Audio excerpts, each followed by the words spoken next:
today. Well, our ESPN.com panel of experts, including, I believe, Field Yates, right here in the flesh, got together and they have published, or they have put out what they call the NFL Future Power Rankings. All right. So we do them as we go along each season.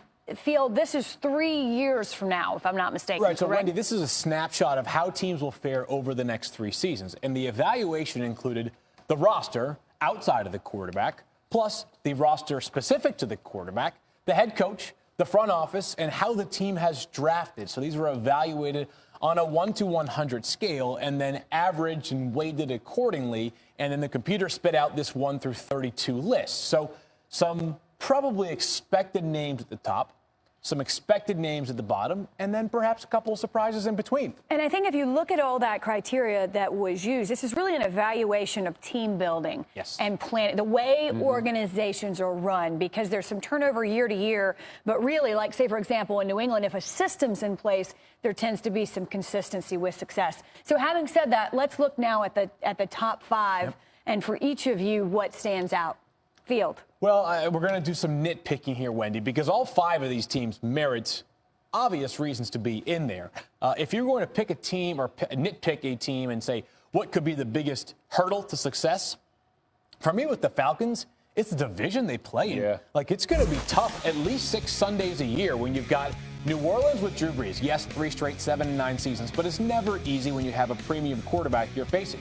You've also got the Tampa Bay Buccaneers, a team on the rise. And then you got a team in the Carolina Panthers who's been a yo-yo over the past 2 seasons, but 2 years ago they steamrolled to a 15-1 record in the Super Bowl. Atlanta is primed to succeed, but it won't be easy sledding in that NFC South compared to maybe a team like New England playing in the AFC East. All right, we don't talk about the Super Bowl hangover because, again, we're talking 3 years out. So this isn't next year, but 3 years ahead. Jeff, what stands out to you? I'd probably go the Steelers here. And you know, Dan and Field both made mention, right? The Bell situation, what ends up happening out, working out with that, is he still going to be around? Roethlisberger talked about retirement this year. He goes, that whole system changes dramatically. You can say whatever you want about him. The way he stands, the presence in his pocket, the leadership he provides to that football team. Young defense is trying to emerge, but that thing is built around Roethlisberger with Bell, obviously, and Antonio Brown. You got some speed on the outside. But any of those things change, that thing goes from top to mid to bottom really, really quickly. Love them or hate them, it's not a surprise that New England's at the top. They've had consistency with Bill Belichick and his staff. A little bit of a surprise for me, anyway, that the Seahawks are at 2, Dan. Well, I think based on what Field said in terms of explanation, we're used to seeing this team here because we believe in the coach, we believe in the front office. They've got such a great structure in place. My thing with the Seahawks and why I wonder is that secondary has been such a big part of what they do.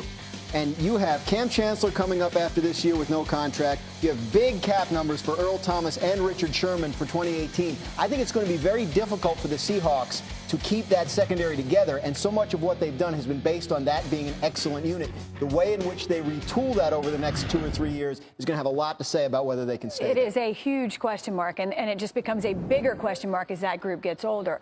When you look at the bottom 5, Jeff, what we're talking about now is trying to find a silver lining, a way to change that, to reverse course. When you look at those 5, where is that for you? Yeah, I'm going to go the 49ers here. And just because of continuity, we talk about everybody's trying to get it. Well, you got Lynch and Shanahan, who are both going to be there 6 years. They got some time to make some changes. And there's no immediate pressure for them to succeed. And when teams kind of get into that system, they begin to kind of grow. They begin to draft well, understand we're not drafting for right now. We're drafting for that future. Again, the division they play in. We just talked about the Seahawks. Things could change for them. Arizona with Carson Palmer potentially retiring in that 3-year window. Now, all of a sudden, that division doesn't look nearly as formidable as it has been in the past. They may be able to break in there and make some noise there. All right, Dan, and for you?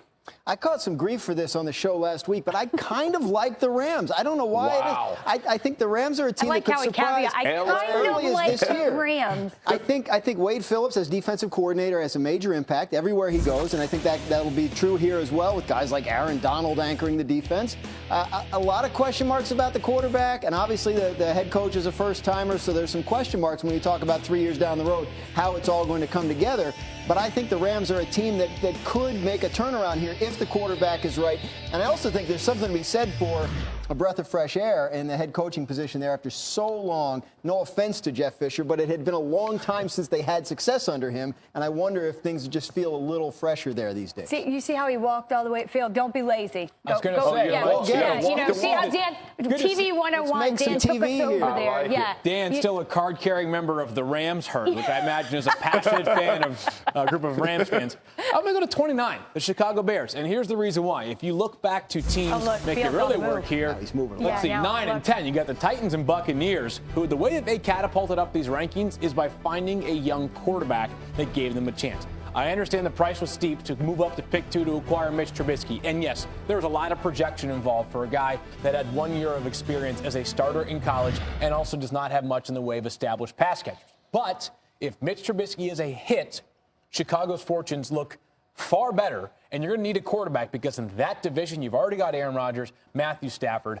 Those two alone will keep their respective teams competitive. And you know who else has a quarterback they took high in the draft recently? Who's that, Dan? The Rams. The Rams. That's right. They do. Big I got to tell you. Wow. If being the operative word on both of those quarterbacks, but that's often the case. The sample size is still small, so we will see. All right, Field gave you a move, and we'll have Dan raise you as we look at the middle. What jumps out, if you will? We looked at the top 5 and the bottom, what is that, 6 through 27? The Bengals Bengals went to the playoffs 5 years in a row before bottoming out last year.